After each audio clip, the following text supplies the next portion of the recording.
Okay, it's going to be a review of WrestleMania 20. We're at the 20th anniversary for WrestleMania 20. I mean, 20 years ago.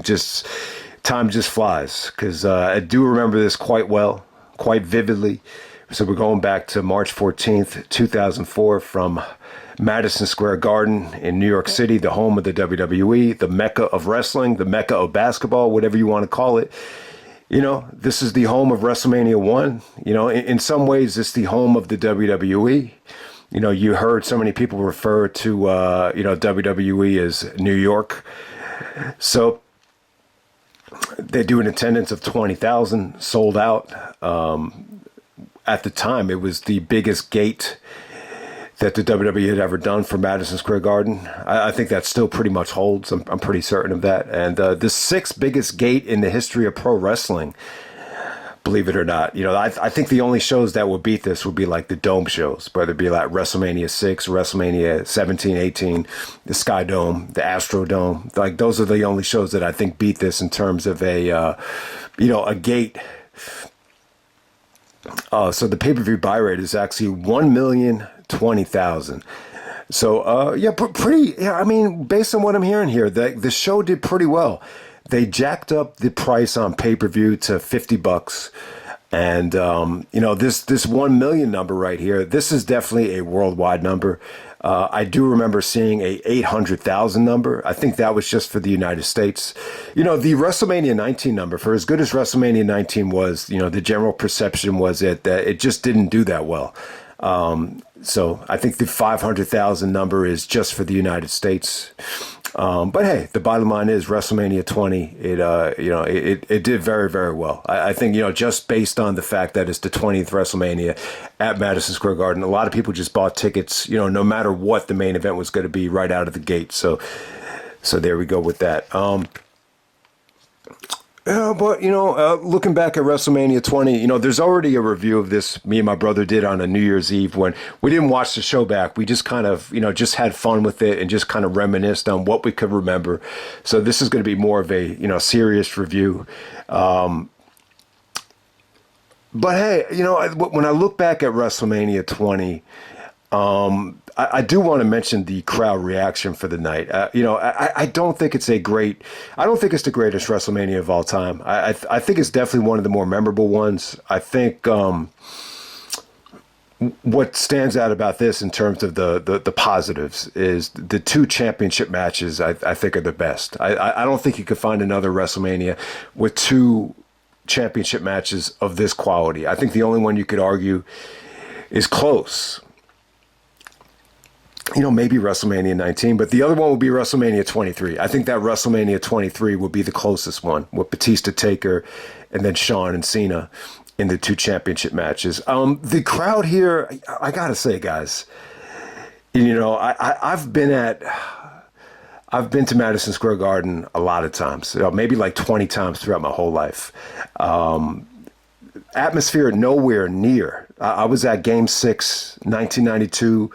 In the semifinals, Knicks and the Bulls, Michael Jordan's prime, you know, Pat Riley just got there, and God, that atmosphere blows us away. I mean, the people were like hugging each other after the Knicks won that game, and you know, people were waving the towels throughout the whole game. The atmosphere there was unparalleled. So, you know, I've even been at, you know, regular season games where the Knicks played the friggin' Charlotte Bobcats that actually got, you know, better crowd reactions than this. So I'm just saying, you know, it wasn't your ideal, you know, WrestleMania crowd. I don't know what it was here, but it just felt to me like, especially like at WrestleMania 22, like it felt like, you know, you have more diehard fans, you know, there. This just kind of felt like, you know, it felt like definitely a smart mark audience to a degree, but it just didn't feel like the product was hot though. It just didn't feel like any matches got great reactions. The best,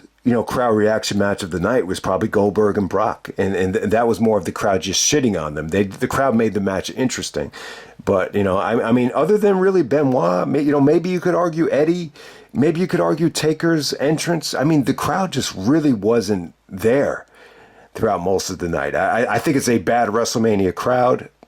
Did they ruin the show? I would definitely say no. What was advertised to deliver, I think definitely did deliver. I think for the most part, there's just so much on this show that I just don't give a shit about. There's just a lot of matches here that, were treated like filler. The definition of filler. I think a lot of stuff just, didn't get enough time to get into an actual rhythm. A lot of guys, even Jericho and Christian, weren't necessarily allowed to steal the show. There's mixed feelings on the Evolution match. There really is. I mean, the guy that hates it more than anyone is Foley himself. Foley has, very negative thoughts on the match.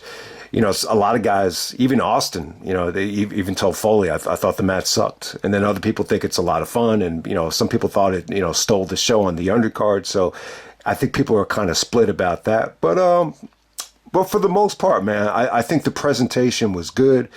The WrestleMania 20 where it all begins again, where, you start off with Benoit saying, do you have the passion? And then you end it with Vince saying, where it all begins again. You just had a nice little mix of, star power there. It definitely made you excited about WrestleMania. I think even True Slayer actually has that on his channel.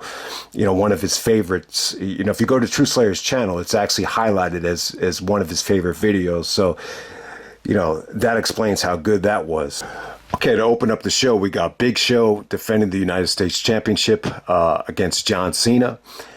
Okay, so Cena cuts a pretty good rap on the Big Show here. It's not one of Cena's best, but at the time the fans were pretty much into Cena. I mean they gave him a lot of respect. Cena actually wears a Patrick Ewing jersey. He even had some lines about Ewing and Gary Coleman and the beating Ewing in the tip off.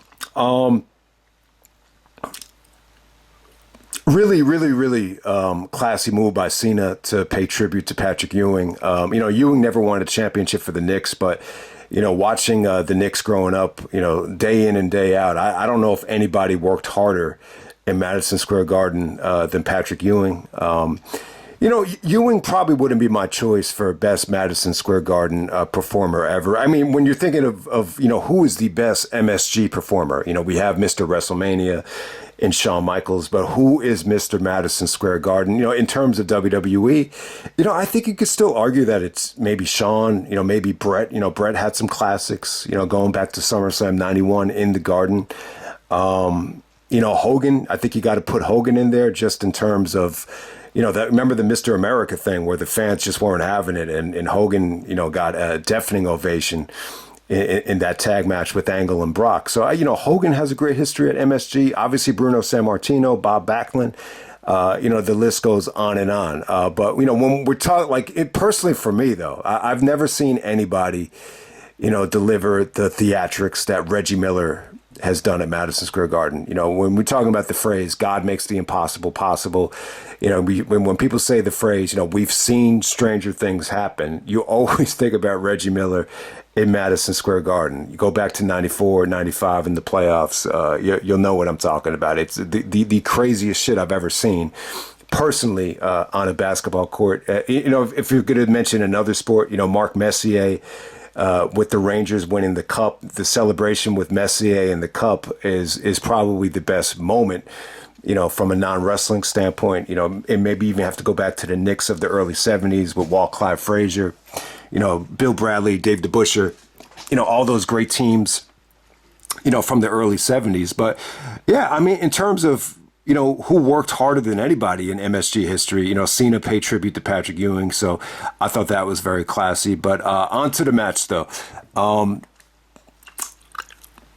I mean, it was pretty good, man. I don't think it was bad. I thought Cena's punches looked good here. Cena looked like he had a really tough time with the first FU on Big Show. It almost looked like he collapsed there. There's really not much to say about it other than Big Show was trying to pay tribute to Sergeant Slaughter with some of the Cobra Clutch submission locks. The fans got behind Cena. This was really, before the fans started turning on Cena, obviously. But what the championship victory did for Cena was it opened the door up for a lot of the negativity, a lot of the hate, a lot of the disconnect with the smart marks as he turned this United States Championship into a toy, following it up. So it actually takes 2 FUs for Cena to go over Big Show. I believe on the second one, the referee takes away the chain and he's able to use the knucks. And the second FU actually looks a lot better. But yeah, give Cena credit. I thought the punches looked good. To do the FU on the Big Show was pretty good. But hey, what was kind of lacking here compared to the Brock matches is that Cena really can't, belly to belly Big Show or German suplex Big Show the way Brock can. So obviously not as entertaining as a Brock Big Show match. But Cena wins the United States Championship. Not a bad opener. A feel good moment to open up the show. I like the fact that they had Cena part of the WrestleMania 20 where it all begins again package. I thought he fit in great there. So credit to John Cena, his first WrestleMania entrance, his first WrestleMania match, and much better experience for him than WrestleMania 19. I think he was on Sunday Night Heat, and he was supposed to do a battle rap, and the rappers that he invited didn't show up. So great experience for Cena. And then we move on from there. Next up, we have a Fatal 4-Way match for the World Tag Team Championships. We got Rob Van Dam and Booker T defending the titles against Garrison, Cade, and Mark Jindrak, the Dudleys, and La Resistance of Rene Dupree and Rob Conway. So when you look back at these matches, they're pretty predictable, especially the SmackDown one, because there were certain tag teams that they were going to split up. Renee was about to go to SmackDown, so this would kind of be like his last hurrah on Raw. RVD and Booker T as tag team champions. It sounds good on paper, not the worst thing in the world. RVD and Booker T had great history and great tension going back to the invasion. I believe Paul Heyman stated that if he was in charge of Raw, RVD and Booker T would have gotten, big time pushes. The problem was I don't think Heyman was ever really involved with Raw with 100% creative control like he was on SmackDown. So he just never really had the chance to push RVD and Booker T, the way he'd wanted to. But yeah, the entrance kind of, I remember people at the show, at the party, basically saying, this song kind of sucks. So Booker T comes out with his WWE Originals theme, that "Can You Dig It?" And then they kind of sprinkle into one-of-a-kind sound effects. It just didn't, it wasn't mixed that well. I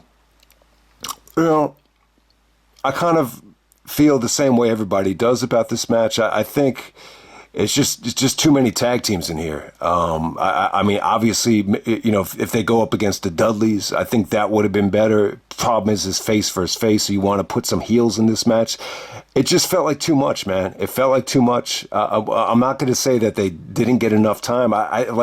When you're sticking this much talent in a tag team match, I don't think you want it to be over 10 minutes long. And, pretty much just the definition of filler. I mean, it really wasn't bad. I mean, Booker T, the slingshot by RVD, and Booker T hits the spinning sidekick. That got a pretty good pop from the crowd. Van Dam actually got pushed off the top rope by Devon. Everybody worked hard. The problem is it was just tough to really, care about this. I think at this particular time, people have really kind of given up on, Booker T winning the championship. The days of fantasizing about a Rob Van Dam, Shawn Michaels match at WrestleMania 20, I think at this point are long gone. Even RVD and Shawn, probably weren't even interested in doing a match of that caliber. So yeah, I mean, it was what it was, man. There's really not much to say about it here. RVD and Booker T go over. It's funny because both guys are going to be drafted to SmackDown, so I'm assuming they lost the tag team titles, maybe the next night on Raw. I mean, the only thing memorable about this match, and really not that memorable, Rob Conway tried to get some heat by saying, the USA sucks, and it just felt forced. It just felt phony. It just didn't go over that well. But yeah, I mean, you would think like RVD and Booker T going to SmackDown, like they're finally going to get a fair shot, but it didn't really help either guy, very much when you look back on it. Okay, next up we get Christian taking on Chris Jericho one-on-one. They've been building this matchup for, pretty much the whole school year, by that point. So Jericho and Christian, as we all know, they kind of bet, who could have sex with who first, Lita or Trish. Jericho was trying to nail Trish. Christian was trying to nail Lita. Lita was kind of phased out of this storyline by this point, but the story was here that Christian thought Jericho was becoming pussy whipped, a little bit soft, kind of like sending Trish all these notes and all these soliloquies saying that, somewhere along the line, the joke was on me because I really care about you, Trish. And, Trish is like, I think we should be, friends, like really, really good friends. And, Christian is just under the belief that, Jericho is taking his eye on the ball and just becoming a little bit soft, which is, it's a good storyline too. And it's really one of the challenges, I think, that people have, like when they're dating a hot girl. Like, how do you deal with the jealousy from your friends, or how do you deal with maintaining that eye of the tiger without feeling soft? We've heard about it in sports and even in entertainment with Kanye and all those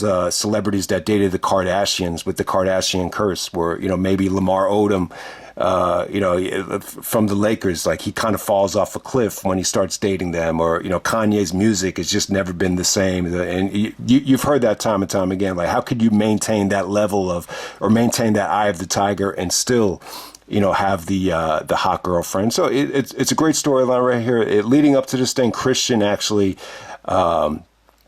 took a lot of shots at Jericho. There's a lot of funny stuff that Christian did too, saying, like, you look really good tonight, Trish. That got a great reaction out of everybody that was watching the show. But, ultimately Christian did some beatdowns, not just on Jericho, but Trish as well. I think Christian actually caused Trish to go to rehab the bad back. So it was quite the swerve. I mean, the way they were building this up was that Christian, was, just very anti-Trish. Like he wanted nothing to do with, Trish being associated with the tag team. So you have that going on there. And then Jericho tries to get his revenge on the go-home show against Christian. But, onto the actual match right here. Jericho's a, clear-cut babyface by this point. Finally, the official turn came when he, attacked Christian on Raw. After Trish was actually beaten down by Christian. But onto the actual match here. The reaction for Jericho was pretty good, but I think you could definitely argue that it was a little bit lukewarm. I mean, there were some Y2J chants, but they were very minimal. Now I can't say that Jericho really, the transition to Jericho turning face, it didn't go as smoothly as you thought it would go. Obviously Jericho was really entertaining in 2003 with the highlight reels, and you could feel it. Like, some of the fans started naturally gravitating towards Jericho, when he was feuding with Goldberg, and, even going into this feud right here. But something was just lacking here for Jericho. I mean, maybe it was just a sign that maybe they turned the wrong guy babyface. I think when you look back at this thing, I think Christian, could have been the face here.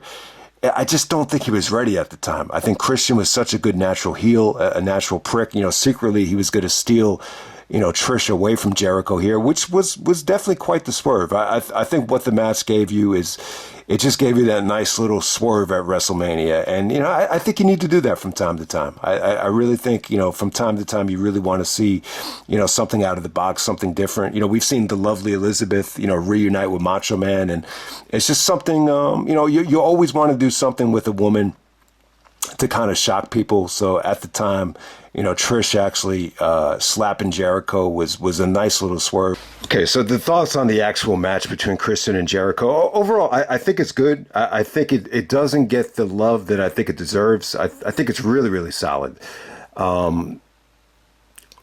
It does seem like it kind of goes ignored. I think the disrespect comes in when people say, oh, Evolution and Rock and Sock was the only other thing watching on the undercard, which I don't agree with. I think Christian and Jericho is the highlight of the undercard. I think it's a good match. You got to keep in mind, Christian was left off of WrestleMania 19. So yeah, you could definitely see the motivation in his eyes, and just by the way he moved and the way he was bumping here, he took some incredible bumps. There was some incredible, spots here, suplexes, Jericho with the butterfly suplex, the crossbody into a reversal, kind of a Ricky Steamboat homage there from Christian and Jericho, which was definitely makes sense when you consider Jericho's, history as a kid, watching, those classics growing up. I think, the match, I'm trying to compare it to, Jericho's match with Michaels. Why the Michaels match was so much more praised than this. I think Jericho and Michaels, because of Michaels' cachet and, his political swagger, they kind of had the green light to really steal the show, to make it a spectacle with the back and forth. I do feel like with this particular match, it really wasn't allowed to evolve into, a spot fest or a near fall fest. You did get a little bit of it, but you didn't have like the over the topness of, kickouts, kicking out of the unprettier, Walls of Jericho reversal into a lion salt, knees to the gut kick out. You didn't really get that. Christian really kind of tried to, dictate the tempo. He locked in a lot of submissions to Texas Cloverleaf. I thought that came off great. There were some beautiful tornado inverted DDTs from Christian. So in terms of just Christian looking good, I mean, he looked great. Jericho, it did look like prime Jericho. It didn't necessarily feel like the timing of, Jericho was mentally fried or mentally burning out. I think a lot of guys were starting to burn out by this time, but I wouldn't say Jericho was quite there yet. He seemed a little bit rejuvenated. I remember Jericho just being excited to turn babyface and to do this storyline with Trish. So Trish actually comes out to the ring in a green jacket. She's trying to, cheer on Jericho. Christian and Jericho actually collide, by the turnbuckle area. I think Christian actually pushes Trish. Trish is trying to regain consciousness. Jericho goes to check on her, and then accidentally, it looked like an accident. Trish actually elbows Jericho, and then Christian actually schoolboys Jericho for the finish right there. So. Yeah, I mean, it's pretty good, but I think the biggest knock against it is I just don't feel like they got the green light in terms of the actual match. I think it's more about the story, it's more about the swerve, it's more about the turn. So Christian picks up the victory. Then Trish looks like she's trying to apologize to Jericho. As soon as she gets Jericho to fully turn around, she just slaps him in the face. And then Christian comes back into the ring and gives him the sweet-looking unprettier. And then you get, Trish and Christian, kissing each other on the ramp as Jericho looks on in disgust. Trish gave some great facial expressions. I liked it. I thought it was cool. I really didn't, I think people pitched the idea, and I think it was rumored that Trish might turn heel. But it was mixed, though. The way the storyline was presented in the package, it didn't seem like Trish and Christian would make a great couple, and I really don't think they were. I mean, they were on covers of magazines together. Trish tried to support Christian with the problem solver thing with Tomko coming aboard, but ultimately, I don't think the Christian and Trish combination really was that believable. I think if this had timed out a little bit better, I think the better way to go would be to have Jericho and Trish be like a heel couple, and then Christian be like the, turning babyface once the Captain Charisma and the Peep Show like really started to catch on. I really think that would have been more appropriate. But hey, I thought this Jericho, in some ways it was a good way for Jericho to kind of, have that slutty, female to take jabs at, because that's what he was the best at when he was doing the thing with Steph. So, he cut some good promos with Trish. The Babe promo where he talks about wasn't Babe a talking pig, that will probably be the highlight of the Jericho disses to Trish. But But yeah, well, when I look back on it, though, I wanted Jericho to turn face more than anybody. I just didn't think the side effect would be that, you would get such a watered down version of Jericho. I just don't think it. You want to blame it on the injury, you want to blame it on creative. I don't know, but when I look back on it now, I like the idea of Jericho and Trish, as a heel couple tandem. But hey, I think by this point, it just wasn't that believable for Christian to be a babyface. He was just such a prick. He was so unlikable. It would have been a tough sell, especially at this point. I think summer of 2005, you definitely could have pulled that off. Yeah, all right. So I just want to wrap this match up by talking about the CLB thing. Yeah, so yeah, Christian and Trish. I just don't think the couple was that believable of a couple. So Trish is actually kissing the creepy little bastard at the end of the show. So you even hear Jericho here call Christian a CLB. And it's funny because it was actually Austin that coined that phrase to Christian. The creepy little bastard. Apparently, like Austin and Christian had a pretty weird friendship where Austin would actually call up Christian and leave voicemails. That's kind of how the what thing started. So it's pretty interesting. But yeah, I don't know. I think Christian and Jericho was pretty good. A lot of people thought this was Christian's best match for a long time. I think it's a solid matchup, but I'm not going to lie to you and say like it's a spectacle of a match that is on par with Jericho Michaels, and it's a WrestleMania show stealer. I just think it's a really, really good, undercard wrestling match that had a really nice swerve, and it was good stuff. Okay, next up we have the Evolution handicap match. You got Randy Orton, Batista, and Ric Flair taking on The Rock and Mick Foley, the Rock and Sock Connection. Okay, so there's a couple of things here. I think the positives are it was cool to have Evolution part of WrestleMania. Batista's not really quite there yet. To go one-on-one with The Rock. So you want to have Batista like somewhere on the card. And you almost get the feeling like this was more of a Triple H like decision. I think he was adamant more than anybody that he didn't want The Rock like overshadowing, the WrestleMania card, the way he did with WrestleMania 18. Like that's just my gut feeling right there. I think ideally, a lot of people just thought, why not just do Randy Orton and Mick Foley at WrestleMania instead of Backlash? I think that definitely would have been a possibility, but because Rock is coming back, and you couldn't really put Rock against anybody on this show that made sense. I mean, the obvious choice would be Shawn Michaels. When I look back on it now, I would have been cool with having Rock and Shawn at this show. I think it would have been awesome. I think, you could make Benoit and Triple H one-on-one. I would have been cool with that, but I don't think Rock or Shawn was really pushing for it, and that might be a reason why it didn't happen. Very similar to the RVD, Shawn situation. I'm trying to think. Rock and Goldberg was definitely a possibility. I think that's what The Rock was pushing for. He was pushing for three guys, from what I remember. I think it was Rock, Goldberg, Rock, Hogan 3. Because Hogan synonymous with Madison Square Garden, that might have been a possibility. And then the one that you heard the most was Macho Man. And you heard Macho Man and Hogan rumored for months leading up to WrestleMania 20.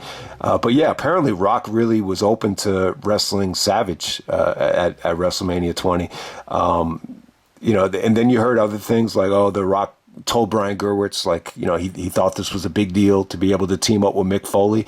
I think, teaming up with Foley again, it allowed The Rock to do a lot of different things. They did the This Is Your Life sequel on the Go Home show for WrestleMania on Raw, which is pretty good looking back on it. It's nowhere near, the initial one. They kind of did the opposite here with, Rock presenting Foley, like all these things from the past.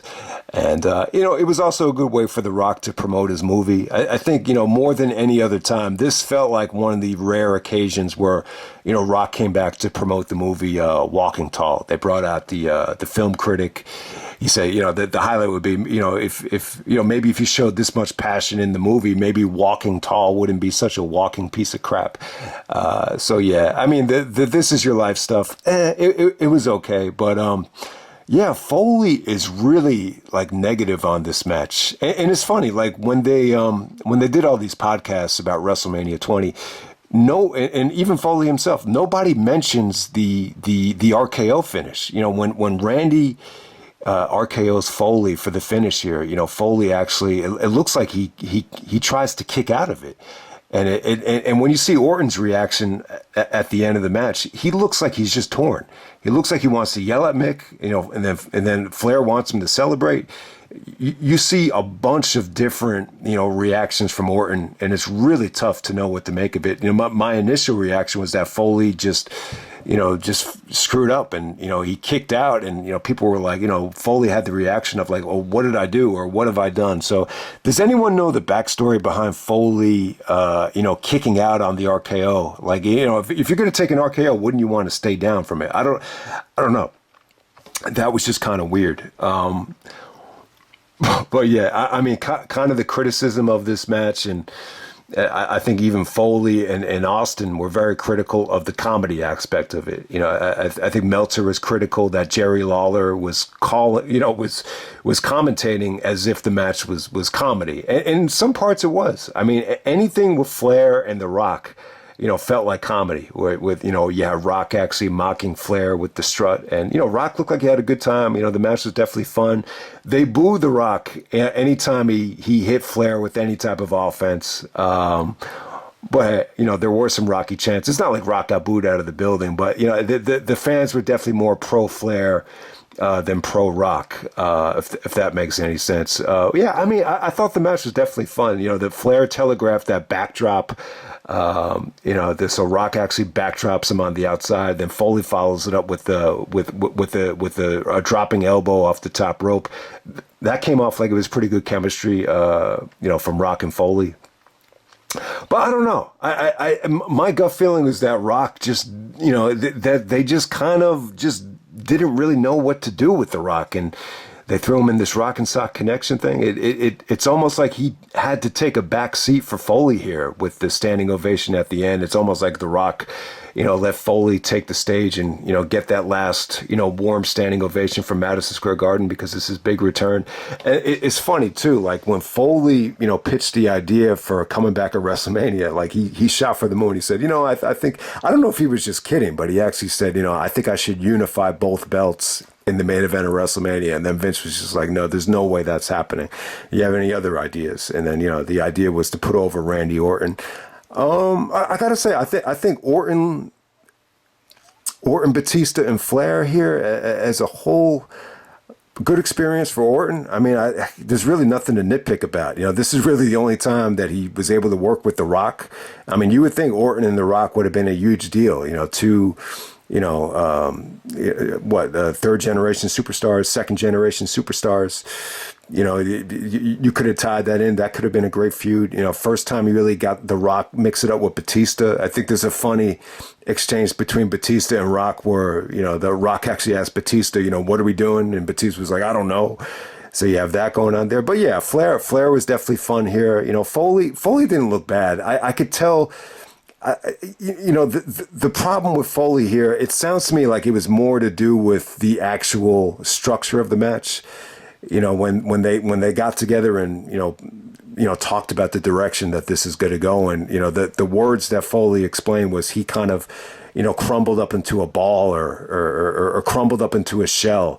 Like he didn't speak up, and it's tough too. Like when you're dealing with all these egos, like Flair or Rock, it's tough to boss them around and just say, this is a serious feud. Randy Orton, spit in my face, and he's mocking me, and he threw me down the stairs at Madison Square Garden, and it's tough to kind of overrule that, especially when you're dealing with arguably the two greatest of all time in Rock and Flair in terms of star power.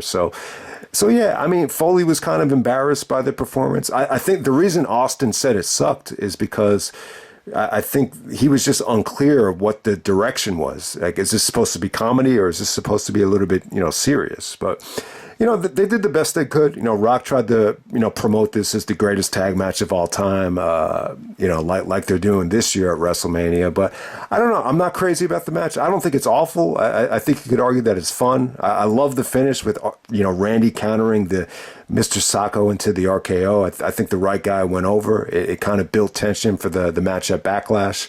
And, sometimes when you have a stinker like this or have a embarrassing performance, Foley is going to be harder on himself than anybody here. But, what it does, though, it kind of makes you that much more motivated, for the rematch. So then at Backlash, Foley trained harder. They got more of a playground to play with.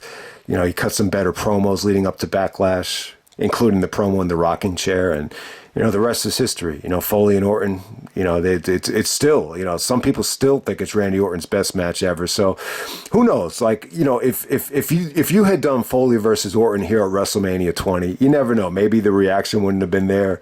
Maybe they just wouldn't have got that much more time. Maybe it just, would have been, maybe it would have felt forced, compared to what they accomplished at Backlash. Okay, next up we got Torrie Wilson and Sable taking on Miss Jackie and Stacy Keibler. This is the Playboy evening gown tag team match. Vince McMahon's match of the night, I'm sure. So at the time, I think Torrie and Sable actually did a Playboy shoot together. And, why not just promote that and, have them face the, two of the hotter women from Raw. So they took off the Playboy evening gowns and, just wrestled in lingerie. Didn't overstay his welcome. It kind of ended right before it started to suck. Torrie and Sable go over and we just move on from there. Next up, we have the Cruiserweight Open for the WWE Cruiserweight Championship. We got Chavo, Akio, Billy Kidman, Funaki, Jamie Noble, Nunzio, better known as Little Guido, Rey Mysterio, Shannon Moore, Tajiri, Ultimo Dragon. So if I used to have this dubbed onto a DVD -R when the pay-per-view took place. So there's two things that are really cut out of the WrestleMania DVD, or I'm assuming on the Peacock on the network as well. The Ultimo Dragon entrance and he slips. That sounds familiar. It's just not here on the DVD, so I can't really evaluate it. When Brock sticks the finger at the fans, like the original, I don't know why they edited this. All Brock was doing was just, he was tearing up and then he gives the finger to the fans. It's almost like he was, felt bad about leaving. But they were singing "Na Na Na Na" goodbye to Brock, and it just really, you could feel Brock just really, getting emotional. But for whatever reason, they cut that out. They just kind of rushed to the stunner with, Austin actually stunning Brock. But yeah, they cut out this Ultimo Dragon entrance where he actually slips. So the Cruiserweight Open here, they get about 10 minutes and some change. I thought this was really, really good. The only thing I would really change about it is when it comes down to Chavo and Rey. Is it too much to ask? Just give them 5 minutes. You don't need to rush into any, foot on the rope finish. So Chavo Classic, Chavo Senior, who Eddie, really loves. Eddie really credits Chavo Senior with a lot, learning psychology, learning the most from anybody, was Eddie learning from Chavo Senior. So he actually, gives Chavo the assist, and they get you get the foot on the rope finish with Chavo going over Rey at the end right here. But for the most part, I thought this was lightning quick. I think everybody looked good. I thought Jamie Noble looked awesome. He actually went over a couple of different guys. Nunzio I remember Nunzio just getting a great reaction from the fans, because they're in New York City. A lot of the Italian dudes really got behind Little Guido there. You get to see Mysterio and Kidman go at it. You got to see Jamie Noble and Ultimo Dragon go at it. Kidman does his shooting star press, which looked nasty, but it looked dangerous. And that ending stretch when it was Noble, Tajiri, Mysterio, Kidman was just really, really good. I just felt like, what really could have taken this to the next level, just let Chavo and Rey at least develop a little bit of a rhythm, but it kind of ended, before it really got going there. So, but hey, a great showcase for the Cruiserweights. Mixed feelings about it. I mean, I could definitely appreciate the talent in the match, but at the same time, it just, it just suffered from, let's just get a lot of guys on the show and, let's just get them in and out of there. I think this would have been more effective had they just narrowed it down to, 3 or 4 guys, or, just narrow it down to 2 guys and, make the match feel a little bit more important. It's a shame because this is really a good time for the cruiserweight division. It's really a good mix of talent. Okay, next up we got Goldberg taking on Brock Lesnar. We got Stone Cold as the special guest referee. I think Vince was great here in the video package, just saying, it's going to be Goldberg and Lesnar, and Austin's the special guest referee of WrestleMania. Like just the way he said it, Vince is really great at that of presenting matches, making them feel special. The build up here was pretty good too. The build up really pretty much centered around, Austin giving Goldberg the ticket, and then Brock got angry about it, and Brock actually stole Austin's ATV, the four-wheeler. And you really got a lot of build up here between Brock and Austin, even on SmackDown. So it's really, really cool. Austin never really got a chance to have the dream match with Goldberg. He never had the chance to wrestle Brock thanks to walking out of the company. This is the closest you've ever gotten to seeing Austin, taking on these two guys, but it's a special guest referee capacity. The reaction for Austin was the only really positive thing of the match, but, the reaction for Austin wasn't like overwhelming. During the match, people were chanting, "We want Hogan" and "We want Brett." I think we're in a time right now where the fans are just missing a lot of the guys that haven't been on TV in a long ass time. And you hadn't seen Brett on TV since '97, at least in the WWF. So there you go with that. But hey, Brock and Goldberg, they get too much time out there. I mean, it's 13 minutes and 41 seconds. It didn't feel that long, but I guess if you count all the time that Goldberg and Brock just spent staring at each other, I guess it definitely makes sense. So Brock just looked like he didn't want to be there. It looked like he didn't want to wrestle.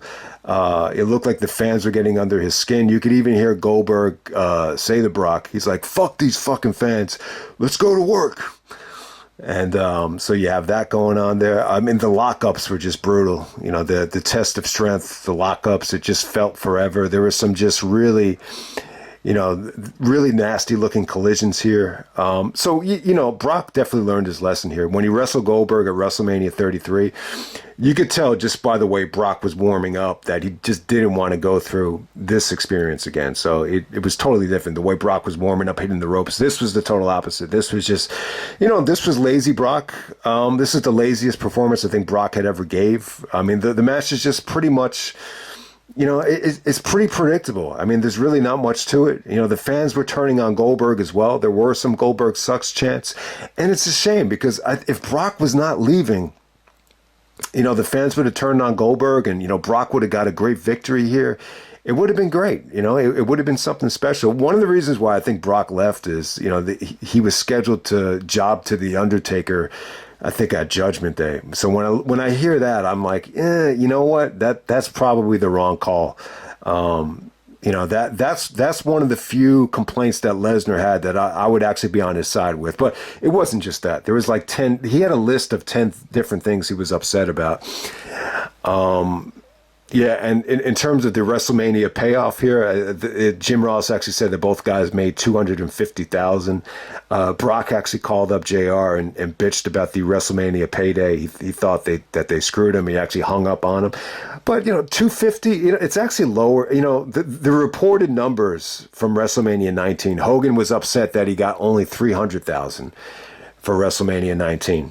My problem with the WrestleMania payday is I understand it. You're going to give different guys different numbers, but if both guys are in the main event, I think both guys should make the same amount of money. Like, I think it's bullshit that Triple H made, whatever he made for WrestleMania 18, and Jericho makes, 10 times less than that. I think that's bullshit. Like if Hogan makes $2.8 million for WrestleMania 5 and Savage only gets $200,000, I think that's bullshit. I think if two guys are in one match, they should get the equal amount of money. So from what I understand, Brock and Goldberg got about $250 each. I would assume a lot of the other guys got around the same number for this show. I mean, the show did pretty well on pay-per-view and at the gate, so I'm sure they did pretty good here, but it's not a stadium show, it's not a dome show, so maybe that's why, Brock didn't get, what he wanted here. Maybe his performance, sometimes when you stink out the joint too, like they could probably easily decide, to lowball you. But according to Jim Ross, that was not the case, and they gave Brock what they thought he deserved here. But yeah, like I was saying, guys, it's probably the most disappointing match in WrestleMania history. If you know, most people knew Brock was leaving, so by that point, you know, I just didn't expect it to be this bad, though. I didn't expect it to be, you know, the crowd to completely obliterate both guys. And it's a pretty, you know, just simple match. You know, kick out of the spear, kick out of the F5, argue with the ref, jackhammer, pin. It's just, I don't know, man. It just came off lazy to me. I think it could have been so much better. And it's funny too. They got a lot of time, and you know, Goldberg should not be wrestling, you know, that long. You know, he wrestled much shorter matches that were a little bit more effective, you know, earlier on in his run here. So, you know, the fact that this got, you know, almost more time than, you know, most of the matches on the show, I definitely think that was the wrong call as well. But, you know, Austin was the star of the show here. He was able to stun both guys. You get to see the stunner on Goldberg, the stunner on Brock. But yeah, the highlight is just, you know, Brock giving the fans the finger and them just singing, you know, we're not going to miss you. So it is what it is there. I wish Brock could have stayed longer. I think it was a huge blow to to lose Brock. But at the same time, I think Brock just, you know, went through a lot. I think he went through a lot of ups and downs, a lot of growing pains. You know, I definitely don't think Brock was a guy that could have survived, you know, being on the road, you know, for 10 years straight. So you know, it all worked out for the better. I think Brock needed to find a way to earn, you know, that part-time schedule, and you know, he was able to do it. It wasn't with the Vikings; it was with the UFC, and the rest is history. But you know, I always say to myself, you know, what could have been if Brock was staying and Goldberg gets booed on the way out? You know, it would have been such a great win for Brock. But I'm not sure. It would have been interesting to see how they would have booked this in terms of the interaction Brock had with Austin. I'll definitely say that. But yeah, I probably wanted to say some more stuff about this match that I didn't get to. But we're going to move on to another filler. This is the definition of, you know, filler. We got a WWE Tag Team Championship on the SmackDown side. We got Too Cool, Rikishi, Scotty 2 Hotty taking on the world's greatest tag team, taking on the Bashams, taking on APA. Surprisingly good, you know, pretty good. I think I might prefer this as the better match, you know, than the Raw 4-way. You know, I forgot to mention it now, but you could thank Jericho, you know, for the Money in the Bank. It was, from what I understand, it was Jericho's idea. He had said that he did not want to be thrown into one of these tag team, you know, 4-ways at WrestleMania. So why don't we just do something where, you know, you can win a number one contendership from a ladder match. So, you know, it was a gift and a curse. You know, I think the Money in the Bank concept, obviously at WrestleMania, you rather watch that than watch something like this. But down the road is, you know, is it going to lead into all these cheap cash-ins that weaken the credibility of the championship? So, but hey, you can thank Jericho for that. It was a great idea on his part. The fear of being thrown into some bullshit like this. But hey, yeah, the match is kind of weird. You know, from a crowd reaction standpoint, the crowd was dead at first. They booed the crap out of Scotty 2 Hotty for doing the dance. Rikishi's offense got no reaction. I'll tell you, the world's greatest tag team, they did a neck breaker on the rope. That transitions into Shelton and Charlie doing their finish, where Shelton leaps over, you know, Charlie Haas. That came off great. You know, Bradshaw's clothesline from hell on, you know, one of the Bashams. I think it was Danny Basham. That came off sweet. You know, Bradshaw looked great here. You know, when you see how good Bradshaw looked in this match and at No Way Out, you know, I think a lot of that had to do into decision to give him that push. You know, it wasn't just the gimmick. It wasn't just, you know, him shaving or cutting his hair. Yeah, he really looked good in this match. And I thought the Bashams, you know, they made the most out of the time that they got here. You know, everybody, you know, worked hard. The problem is 6 minutes for a 4-way tag. It's just the definition of filler. There's no other way to say it. Rikishi actually wins with a, you know, a bonsai drop over the Bashams to retain the tag team titles here. So the problem was here, you know, they're going to split up Shelton and Charlie. They're splitting up Bradshaw and Farouk.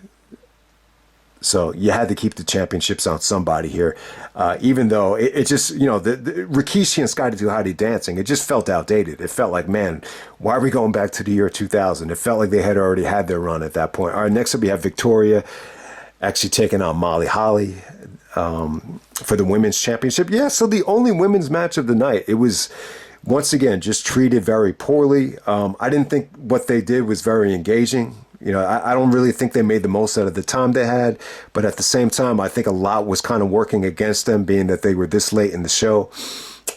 This is a hair versus title match, so if Molly loses, she has to get her head shaved. I mean, Molly does the Molly go round, or no, there's actually a sunset flip from Molly, and then, Victoria is able to kind of, backslide Molly for a very anticlimactic finish. Then they kind of fight at the end of this thing about who's going to get their head shaved, and Victoria is in the chair at first. Molly can't get the buzzer to work, and then Victoria is able to get Molly in the chair, and she shaves Molly's head. So you get Molly getting her head shaved.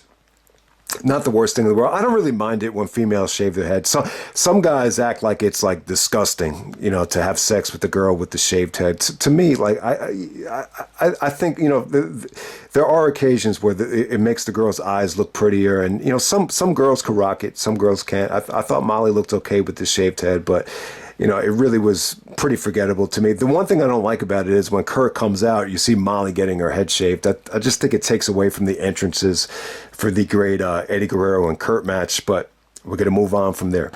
Okay, here we go. This is what we've been waiting for. We got Eddie Guerrero defending the WWE Championship against Kurt Angle in the SmackDown main event. Okay, so leading up to this thing, this is definitely the most memorable, I think, the most memorable Kurt Angle and Eddie Guerrero match. I mean, they might have had better matches than this, but I think, because of the finish and the build-up, it was pretty damn good. Kurt was good here.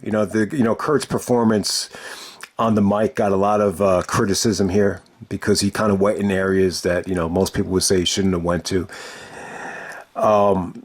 It's funny, Kurt was very supportive of Eddie in the feud with Chavo. Like, he was almost like his mentor. Even after Eddie won the belt, he came out on SmackDown, the opening segment, and said, Eddie Guerrero won the WWE Championship. Now, this is going to sound corny, but everybody chant, hip, hip, hooray. But, little did we know, Kurt was just being a phony, and he turned on Eddie. And he had the approach that, we can't survive as a company with Eddie Guerrero as the WWE champion. We don't want a former drug addict and alcoholic as champion. We have the best fans in the world, but they have no appreciation for what I'm doing. I could be a champion that you could be proud of. So Kurt kind of took that approach. He did some like pro-American stuff, but he didn't really go over the top with it like JBL did with the Border Patrol and all that shit. But yeah, I thought Kurt was great. The highlight being, Eddie and Heyman, were kind of going back and forth, and, Eddie and Heyman, I think they called the cops on Eddie, and, Eddie Guerrero actually got handcuffed, and then, he said that he could beat Paul Heyman with both hands tied behind his back, and then Kurt Angle comes out of nowhere and just beats up on Eddie Guerrero as Eddie is defenseless with his hands cuffed. There's even a scene here where, Eddie actually goes to jail, and Angle's like, "You're going to jail, Eddie. You're going to jail." And you see Eddie being taken away by all these cop cars. So, yeah, they kind of overdid it with the build-up. I would definitely say it felt forced. Angle took a lot of criticism here, for mentioning the drug addict stuff. And it's kind of funny, too, because Angle ended up falling into the same, addictions and problems that Eddie Guerrero did. So it's kind of crazy. It's almost like Kurt had a chance to learn from Eddie, and he didn't really learn from it. But, at the same time, Kurt was just in a lot of pain, and, the pain just kind of led to everything else. Like, that's my take on it. Kurt really, you could definitely argue that Kurt became even more addicted than Eddie. Like, it got to a point where Kurt was getting like Oxycontin and painkillers like illegally from Mexico, because he already reached his limit in the United States. So he would actually get them illegally, as well. So it's really a fascinating tale of, two different stories here between Eddie and Kurt. But yeah, I think Angle did a good job in the build up here. Some of his I don't want to say stone cold, but ice cold, facial reactions from Kurt were great. Even Taz said before the match, man, does Angle look ready or what? I'll say this about Kurt, the way he looked here. I think the match is great and everything. I think Angle's performance should be credited, give him a lot of credit. But in terms of the way Kurt looked here, he's not in prime Kurt Angle's shape. I think he looked a little bit, not rusty, but he looked a little bit out of it, though. He looked a little bit worn out, is what I'm saying. Like, I think when you look at the WrestleMania 19 Kurt, you could tell he trained a lot harder for that match. When you look at WrestleMania 21 Kurt, he just looked a little bit more violent, a little bit more on edge. This just felt like Kurt was a little bit, fatigued at this point. I think the 2004 version of Kurt is definitely a step down from 2003 and 2005, but it's still made for a great match. I think it still, came off great. I think some of the mat wrestling, chain wrestling in the beginning was great. Eddie actually did a fireman's carry to Kurt. I mean, they were really going at it, man. It was good stuff. So most people think the match of the night is the three-way, the main event. A couple people did think Eddie and Kurt stole the show. I think one of them was Lance Storm. And if you're going to make the argument that Eddie and Kurt is the match of the night, it would be because of, some of the lockups, some of the transitions, some of the takedowns. And, it was great. And it's funny, like the fans started cheering, let's go Angle. Then it was let's go Eddie. And when Eddie heard the let's go Angle chants, you could see in his face, just the fear, the paranoia. You could just see the stress in Eddie's eyes here. So that was a little bit tough to watch, but Eddie got through it. Eventually he got the fans on his side, but overall, man, I thought it was great. Angle's suplexes looked awesome. Eddie, the transitions into the Three Amigos looked great. The belly to bellies looked great. The Germans, Angle and Eddie, I thought they had great chemistry, and it's well documented. I think Eddie is probably better than anybody at countering, the Angle Slam, executing a DDT out of the Angle Slam. The arm drags actually look sweeter than anything out of the Angle Slam. So that looked cool. Kurt's, running belly to belly got a great, response. There's actually a frog splash attempt missed. Angle gets right out of the way, just lightning quick. The crowd wasn't great, though. I think the crowd was up and down here. I think they could have been hotter for Eddie. They were kind of mixed on Angle. It felt like Angle had a lot of the fans at first, but by the end of the match, he was totally behind Eddie. The frog splash kick out was sweet, man. And it's funny, like, a lot of people never really kicked out of the frog splash before. Like, all those times when RVD hit a frog splash, going back to the Invasion, do you remember anybody actually kicking out of it? I just really don't remember. And even with Eddie as well. The way Eddie hit the frog splash, though, it always looked a little bit safer than Van Damme's. People would debate, who had the best frog splash. Is it Art Barr? Is it Eddie? Is it D'Lo Brown? Is it Rob Van Dam? I think there's something about the way Eddie hit it, though, that just looks safe. And the way he hit it, too. Like, he would stay on the guy after the splash. Van Dam would always just pop up and, be in so much pain, you have to cover the guy again. But, the way they executed it here with Angle, like, being late on the kick out, it was cool. It came off great. There's good transitions into the ankle lock. The ankle lock was obviously bothering Eddie. So he decided to, loosen up his boot to kind of, sometimes when you sprain your ankle, you kind of want to, take off your shoe to kind of alleviate some of the pain. So that's what Eddie was going for here. There's a sequence here where Eddie, is able to toss Angle out of the ring by countering the ankle lock. Angle actually sees Eddie, loosening up the boot, and then he goes like a shark smelling blood for the kill. And then you could actually see Angle, basically take off Eddie Guerrero's boot. Eddie pretty much tries to kick it off, but if you watch it slowly, Angle has to, still kind of maneuver it off just to make the finish work. And then, Angle's great at this. He's great at looking like a dumb jock, like a clueless jock, caught by surprise. So Eddie's able to, small package him for the roll up. Eddie has his feet on the rope, but the referee doesn't see it. Nick Patrick makes the 3 count. Great WrestleMania finish. It's pretty awesome. Angle throws a fit. This is the versatility of Kurt. I was trying to think, like, could anybody make this work better than Kurt Angle? Like, you know what? I was thinking I could see Austin as a heel, being able to pull this off, but not too many other guys. I don't think Triple H would have been on board with this finish. I think a lot of like top heels would have been, a little bit agitated if they had to do this finish. But, Kurt pulled it off. That's why Kurt's such a versatile performer. Even Jerry Lawler said, that's, I guess crime does pay. That's the crime of the century. And then Michael Cole and Jim Ross have to be baby faces. So they were like, I think Eddie Guerrero outsmarted Kurt Angle. So, hey, it's a great WrestleMania finish. Kurt was saying on the podcast that it was Eddie's idea. When Eddie presented it to Kurt was blown away by the finish. He said, this is genius because, it's a way where you could retain the title, but it could still protect me for, when I eventually come back. So it's a great matchup right there. Kurt didn't admit it, but, you gotta be under the impression that it had to bother him that, him and Eddie didn't get the main event. But hey, Kurt was able to main event Brock, the year before. So if Triple H main eventing over Kurt, bothered Angle, it was probably at either WrestleMania 21 or 22, probably not 20, because, Benoit going for the title, it was such an emotional story. I'm sure Kurt was cool with, the show ending with Benoit, winning the belt right here. But hey, the Eddie and Kurt combination, it's funny, that it happened at WrestleMania 20. It felt like a dream match. They actually wrestled before. They wrestled on Halloween in 2002 when, Cena did the Vanilla Ice thing. And I think they wrestled on November 21st in 2002 as well.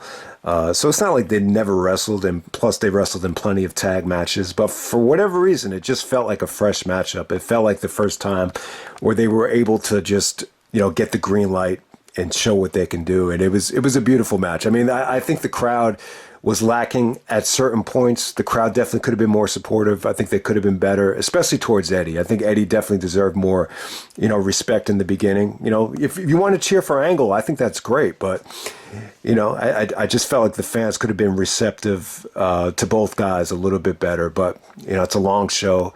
For whatever reason, it's a very smart mark audience, but it didn't really have that red hot atmosphere that WrestleMania 22 had. Okay, next up we have Undertaker versus Kane. So, Taker finally makes his big return as the dead man after Kane buries him at Survivor Series after the match with Vince. They only go about 7 minutes and 46 seconds. But yeah, you got to credit Kane. Kane was in a tough spot. He's without the mask. He has to, build this whole thing up by himself with promos. You have all these, theatrical things with, pyro and the ring, being lifted up. And, and Kane had to be at the press conference to promote this match by himself. So give Kane a lot of credit for the build up here. I do feel like this match, it was cool. I mean, it had to be done. If you really want to look deep into it, Kane being embarrassed about being unmasked and all the, crazy stuff that he did during the summer of 2003, a lot of it just kind of, reminded him of, being burned. I guess the storyline here was that Undertaker actually burned Kane. And, that's the reason why Kane had to wear a mask. So at the heart of it, this new, animalistic side of Kane that came out after being unmasking, you still have to go back to where it all started and blame Undertaker, for everything happening. So, you had to do it. Kane versus Undertaker with Kane being unmasked. It sounded too good to be true. At the same time, it gave you a reason for Undertaker to come back as the dead man, which, at the time, a lot of people wanted to see. A lot of people, were tired of the American Badass. They wanted the, Taker to, wear the old attire, have the old ring entrance, come out with Paul Bearer, come out with the urn, and, get this over the top WrestleMania entrance. And you definitely did get it here. The entrance is cool. All the guys in hoodies with the flaming torches was awesome. Paul Bearer was there. Taker, the entrance, he wore the, the black leather coat. He wore the hat. But at the same time, like if you watch this match without watching the entrance, there's really not a lot of differences between, the way Taker looked in 2003 as the American Badass and this version of the Undertaker. Like, not a lot of differences with, there's no gray gloves, there's no makeup, there's no black, all black ring attire. So I think Taker could have done a better job with his actual, ring attire here. But my problem with bringing back Taker is it just opened the door up for, matches that are a little bit more one-sided, matches that aren't as competitive. And you definitely got that. You got that with Kane. You got that with Booker T. You probably were going to get it with Brock, which is why Brock saw the writing on the wall. And, you open the door up for Taker to have these lousy opponents. I would have preferred for Taker to stay, the American Badass. I really would have. But everybody wanted Taker to come back as the dead man, and this is what you got here. I mean, there's really not a lot to say about the match. Kane did get some offense in. Kane was very paranoid out there. He's like, you're not real. So I think Kane did a great job, on the mic, building this thing up. He was good. And, he's a mayor for a reason. He's an intelligent dude. He's not a bad performer on the mic at all. I think that's one of the more underrated things about it. But yeah, it's pretty much a stoic performance from Taker. He does tell for Kane a little bit. He kind of nips up after the choke slam, and then he's able to choke slam Kane and pile drive Kane for the victory. Taker did have some good animosity and some good aggression.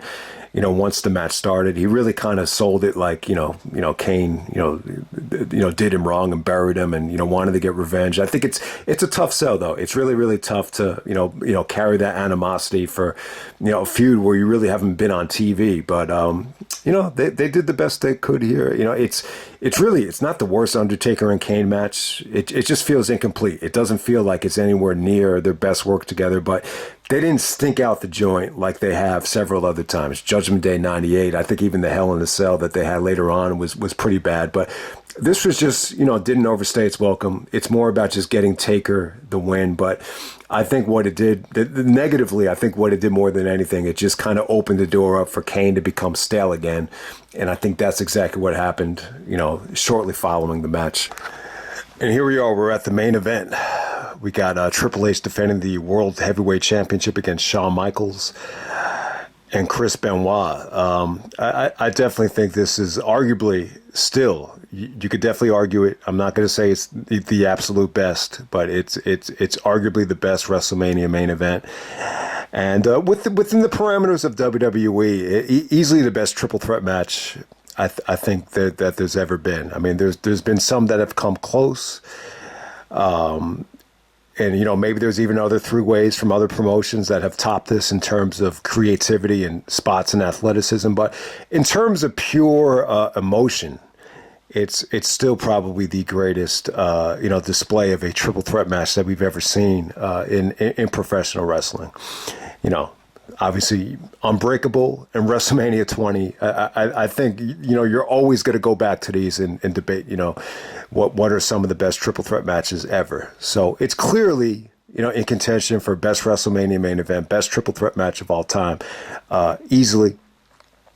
Okay, man. So Benoit wins the Royal Rumble.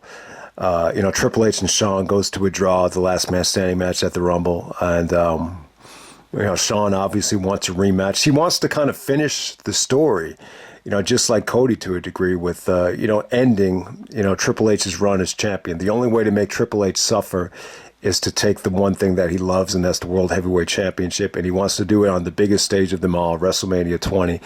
And, Austin's in the ring with both of them. He's like, you had a great match against Triple H, last man standing, but you did not win the Royal Rumble.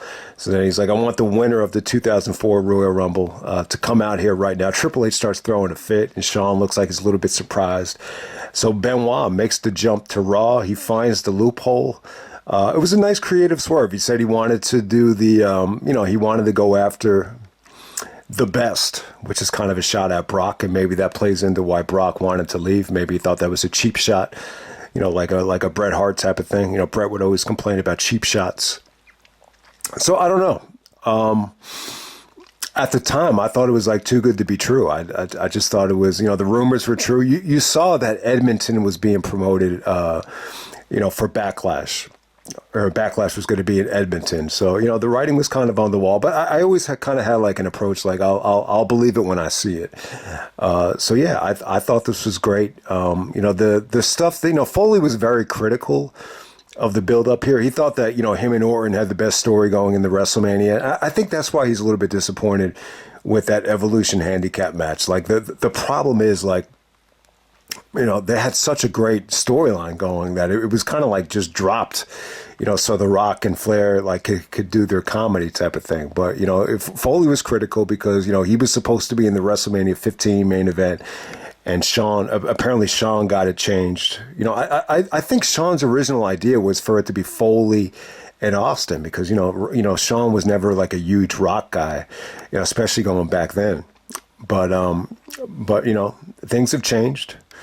Sean wanted to be a big part of WrestleMania, but at the same time, they want to, give Benoit his big moment. So why not just put them both in there for a WrestleMania 20 main event? And I would definitely agree with that. I think WrestleMania 20, you had done Benoit and Triple H one-on-one before at No Mercy, which is underrated, and you could have gotten away with it and presented it as first time ever. But, for WrestleMania 20, you just wanted that extra layer of pizzazz in there. And I think Sean can offer that, more than anybody. In some ways, I think this is Sean's, most, underrated WrestleMania performance. Like, I think it was that good. I think it's a little bit underrated because, Benoit was so great.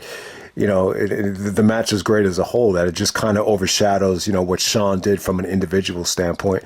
But, Foley was critical of the, super kicking Benoit and signing your name on the contract. He just felt like the build-up should have been more than that.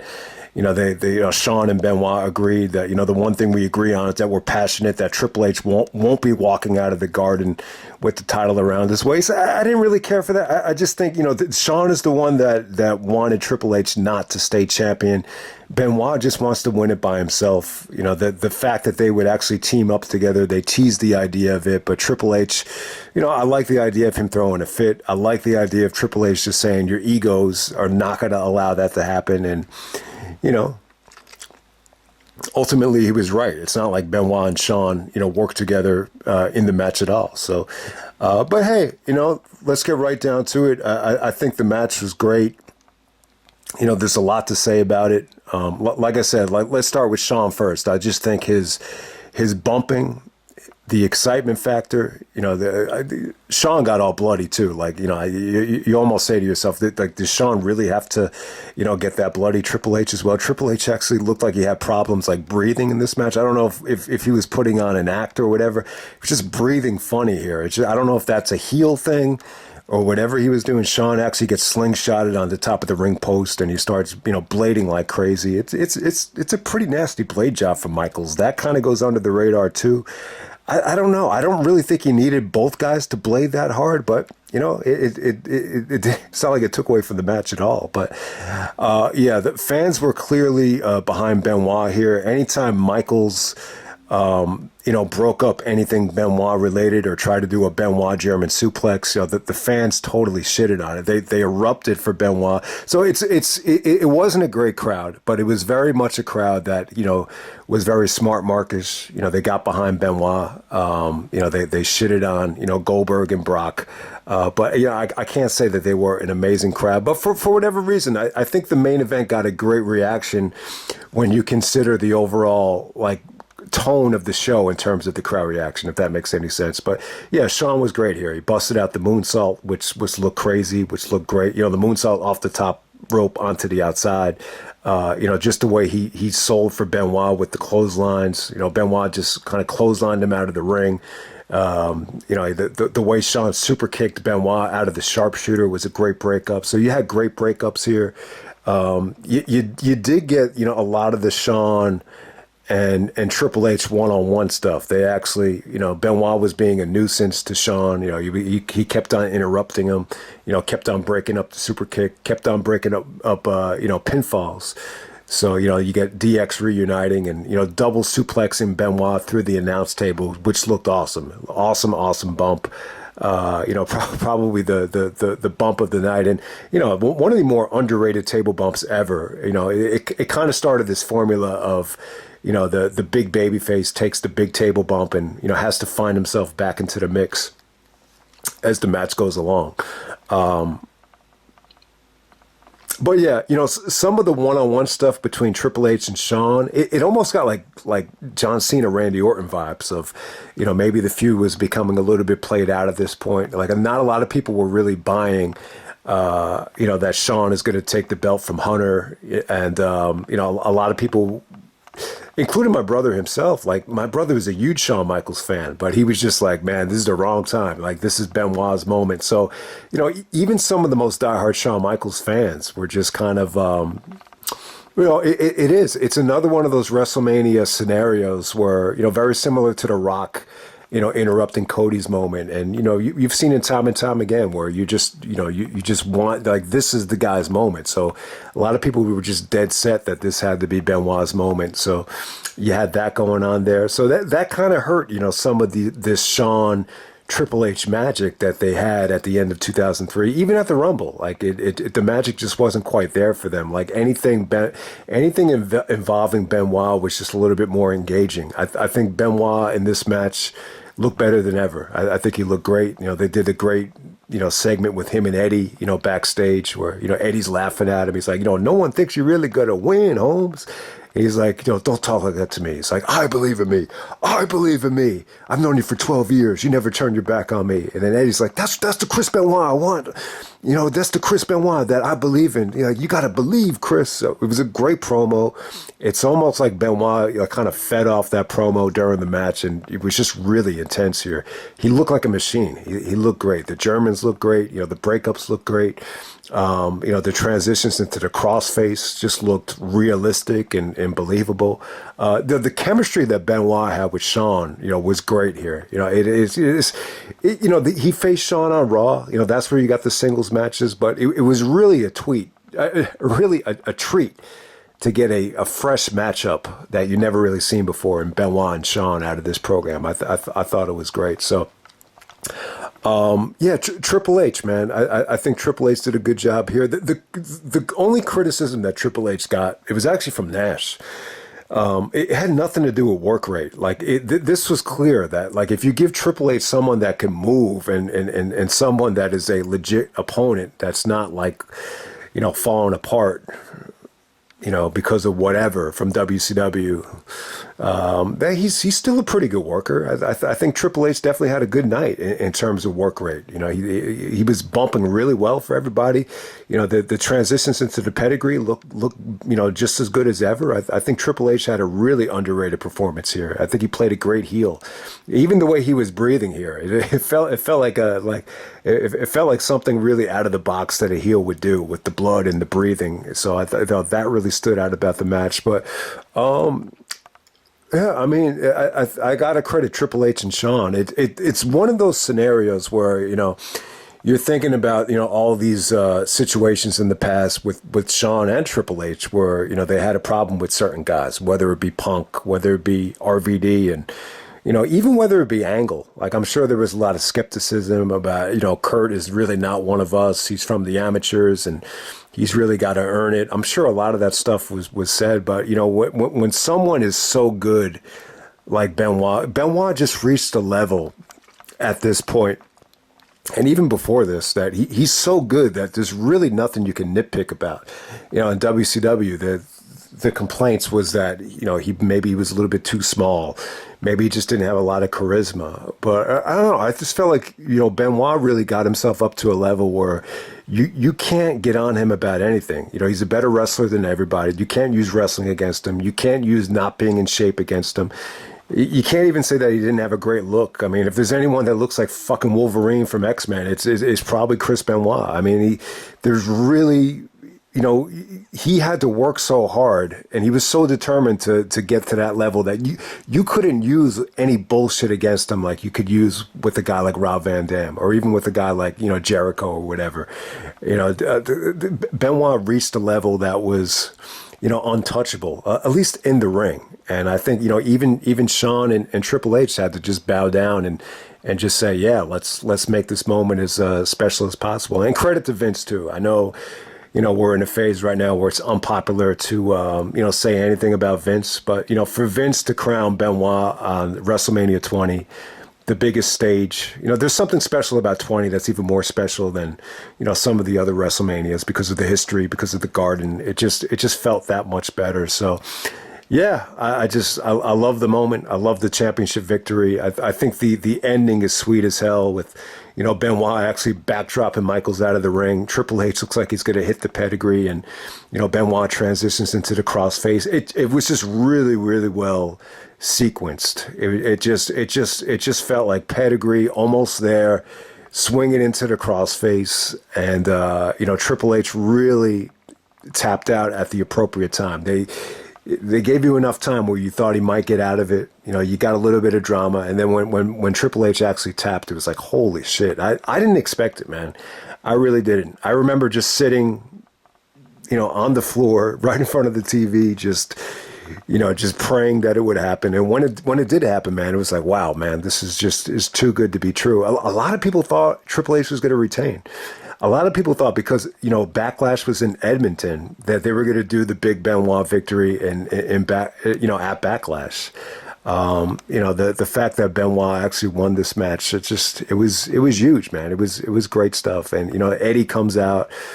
Benoit even predicted it's going to be, you walking out with the WWE Championship, me walking out with the World Championship at the end of that segment. And it actually did happen. I don't think a lot of people really believed it, and it didn't really sink in until it actually happened. And you see Eddie's tears come out on the hug. Benoit actually starts tearing up as soon as the finish happens. It's really emotional, man. It's more than just a great match. It's just a journey of working your ass off, doing whatever it takes, to get to that level. And, hopefully somehow, some way, someone will believe in you enough, just to get that moment. Just like Pat Riley says, like, hard work doesn't guarantee you anything, but without it, you don't have a chance. And that's something that, Eddie Guerrero and Chris Benoit did better than anybody. It was just outwork everybody. And, people were always going to use certain things against them, but eventually, the cream rises to the top. I'm just, there's just no better feeling than seeing guys, get rewarded for the work that they did. It was just an unbelievable moment. It's probably, it's part of a match. So, I don't want to say it's the greatest WrestleMania moment of all time. I think a WrestleMania moment, sometimes it's got to be more than just a match. But in terms of like a title change or, seeing two guys celebrate with the championship, it's got to be up there is one of the most emotional moments ever. I mean, I didn't cry when I watched it this time, and maybe exactly why. Maybe everything that transpired over the years has to do with it. But I used to cry, almost every single time. You would see the ending to this thing. So it was great too. Like the tears from Eddie really got to me, and the tears from Eddie really kind of.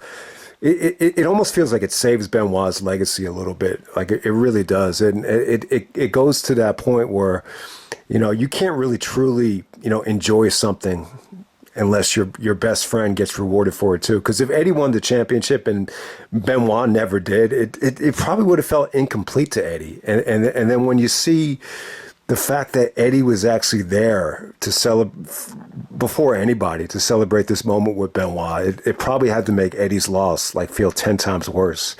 Like it really did, So there's WrestleMania 20. I know the show is like very well documented, and I think these two title matches are incredible, and they really do save the show. Well, hey, man, the WrestleMania as a whole, I'm not going to say it's the greatest WrestleMania of all time. I'm really not. Like a lot of the things, a lot of the stuff that's lacking is lacking a lot. There's a lot of filler on the show.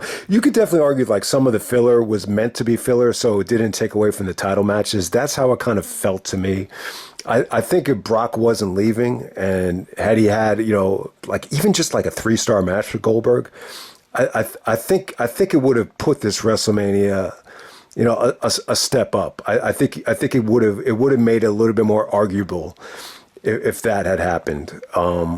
It seems like just a lot of mixed feelings on the Evolution match.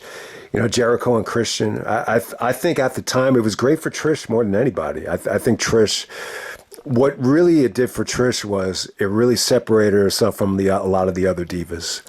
It separated herself from Torrie Wilson, and it separated herself from a lot of other women. She was able to really, the heel turn was really able a way for her to, showcase her personality, to the next level. And I think it was great. I mean, I do think, like, when you look back on it, I just don't know if Jericho, Trish, and Christian, that whole program, whether you blame it on injuries, whether you blame it on, maybe it just wasn't the right mix at the right time in terms of heel babyface, whatever. I think that could have been a little bit better.